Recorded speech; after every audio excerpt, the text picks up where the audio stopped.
அஸ்ஸலாமு அலைக்கும் வரஹ்மத்துல்லாஹி வபரகாத்துஹு. இன்றைக்கி என்ன டாபிக் பார்க்க போகிறோம் அப்படின்னா, பொய் சாட்சி சொல்கிறது.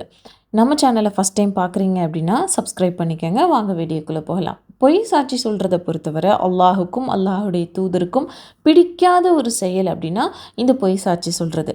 பொய் சாட்சி சொல்லாமல் இருந்தோம் அப்படின்னா அல்லாஹ்விடத்தில் நமக்கு ஒரு கிஃப்டையும் பெற்றுத்தரக்கூடிய ஒரு செயலும் இதுதான். நாம் பொறுத்தவரை நமக்கு தெரியாதவங்க யார் ஏதாவது ஒரு விஷயம் செஞ்சுட்டாங்க நம்ம பார்த்துட்டோம் அப்படின்னா நம்மக்கிட்ட விசாரிக்கப்படுதுன்னா, ஆமாம் இவன் தான் செஞ்சான் நான் பார்த்தனே, இல்லையே இவன் தான் பேசுனான் நான் பார்த்தேன், இல்லைப்பா இவங்க தான் சொன்னாங்க நான் பார்த்தேன் என் காதால் கேட்டேன் அப்படின்னு சொல்லிட்டு உண்மையை வெளிப்படையாக சொல்லிடுவோம்.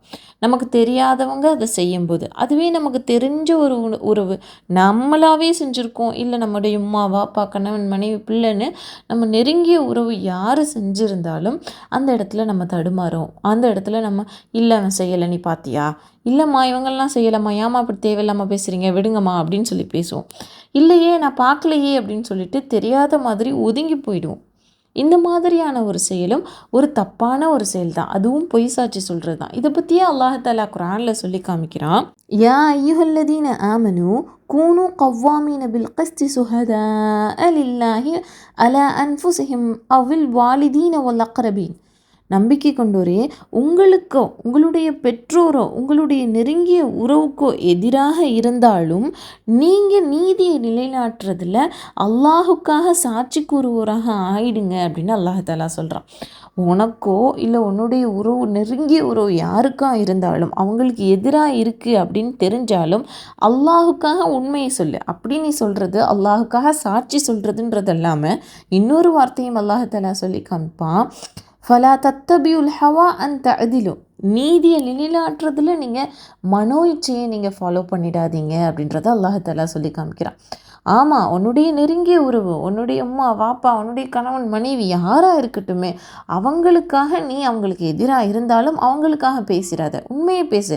அல்லாஹுக்காக நீதியை நிலைநாட்டு, உன்னுடைய மனோ இச்சையை நீ ஃபாலோ பண்ணிடாத அப்படின்றத அல்லாஹ் தஆலா சொல்லி காமிக்கிறான். நம்முடைய மனசு அப்படி தான் சொல்லும், நம்முடைய உறவாச்சே அப்படின்னா நம்முடைய மனசு சொல்லும். அதனால தான் அல்லாஹ் தஆலா சொல்கிறான், உன் மனோ இச்சையை நீ நீதியை நிலைநாட்டுறதுல நீ ஃபாலோ பண்ணிடாத, நீ அநியாயத்துக்கு துணை போயிடாதேன்னு அல்லாஹ் தஆலா சொல்லி காமிக்கிறான். சரி, அல்லாஹ் நெருங்கிய உறவுக்காக நீ இந்த மாதிரி செஞ்சிடாத, அவங்களுக்காக சப்போர்ட் பண்ணிட்டு நீதியை நிலைநாட்டாமல் ஆயிடாதேன்னு சொல்லி நமக்கு டீச் பண்ணான்ல, இதே மாதிரி அல்லாஹ் தஆலா இன்னொரு இடத்துல சொல்லி காமிக்கிறான்.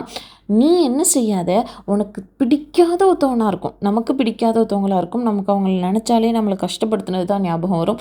அவங்கள பார்த்து அவங்களுக்கு ஒரு விஷயம் நடக்கும்போது உனக்கு வேணும், நான் உனக்கு எதிராகவே சொல்கிறேன் அப்படின்ற மாதிரி அவங்களுக்கு எதிராக நீ நடக்காத. உனக்கு பிடிக்காதவனாக இருக்கும், உனக்கு கஷ்டப்படுத்தினவனாகவே இருக்கட்டும், ஆனால் ஆமாம் அவன் அப்படி செஞ்சான் தான் அவளுக்கெல்லாம் வேணும், ஆமாம்மா நான் செஞ்சுருப்பான் எனக்கு தெரியாது, மேபி அவனுடைய குணம் கூட அப்படி தான் வேண்டாம் செஞ்சுருந்துருப்பான், செஞ்சான் தான் நான் பார்த்தேன் அப்படின்ற மாதிரிலாம் நம்ம பேசுவோம்ல.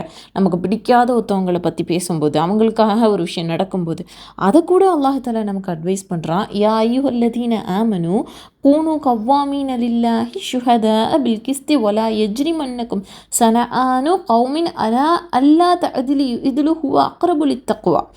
நம்பிக்கை கொண்டவங்களே, நீங்கள் அல்லாஹுக்காக கட்டுப்படுங்க, நீதியை நிலைநாட்டுங்க. உங்களுக்கு ஒருத்தவங்க மீது இருக்கக்கூடிய வெறுப்பு இருக்கும்ல, அது உன்னை நீதியை நிலைநாட்டாமல் இருக்கிறதுக்கு உன்னை தூண்டாமல் இருக்கணும். நீதியை நிலைநாட்டுங்க, அதுதான் அல்லாஹுடைய இறையச்சத்திற்கு நெருக்கமானதுன்னு அல்லாஹ் தஆலா சொல்லி காமிக்கிறான்.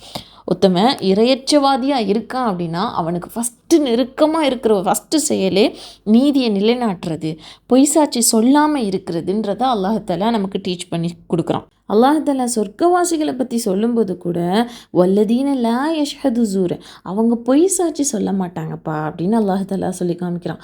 சொர்க்கவாசியாக நம்ம ஆகணும் அப்படின்னா யாருக்காகவும் எந்த இடத்துலையும் பொய் சாட்சி சொல்லக்கூடாது.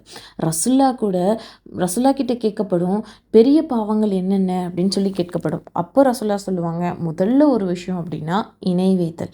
அல்லாஹுடைய சக்தி இன்னொருத்தவங்களுக்கு இருக்குது, இன்னொரு எந்த ஒரு சிலையோ பொருளோ எந்த விஷயத்துக்குமே இருக்குன்னு நினச்சி செயல்பட்டாங்க அப்படிங்கும்போது அவங்க என்ன செய்கிறது, இணை வைத்தல் அது பெரிய பாவம் அப்படின்னு அல்லாஹின் தூதர் சொல்லி காமிக்கிறாங்க. இன்னொரு இடத்துல அடுத்ததான் என்ன அப்படின்னு கேட்கப்படும்போது கூட பெற்றோருக்கு கஷ்டப்படுத்துறது, பெற்றோரை நோவினை செய்கிறது ஒரு பெரிய பாவம்ன்றதையும் ரசூல்லா சொல்லி காமிப்பாங்க. அடுத்து என்ன அப்படின்னு கேட்கும்போது பொய் சாட்சி சொல்கிறது, பொய் சாட்சி சொல்கிறது, பொய் சாட்சி சொல்கிறது ரசூல்லா சொல்லிக்கிட்டே இருப்பாங்க. எந்த அளவுக்கு அப்படின்னா, நாங்கள் ரசூல்லா வாயை மூட மாட்டாங்களா அப்படின்னு நாங்கள் நினைக்கிற அளவுக்கு அல்லாஹுடைய தூதர் பொய் சாட்சியை பற்றி எங்களுக்கு எச்சரிக்கை செஞ்சாங்கன்ற ஹதீஸையும் நாம் பார்க்குறோம். ஸோ அல்லாஹுக்கும் அல்லாஹுடைய தூதருக்காகவும் நாம் சொர்க்கத்தை அடையணும் அப்படின்றதுக்காகவும் இந்த பொய் சாட்சி சொல்கிறதுலேருந்து விலகிப்போம், வெற்றி அடைவோம். அஸ்ஸலாமு அலைக்கும் வரஹ்மத்துல்லாஹி வபரகாத்துஹு.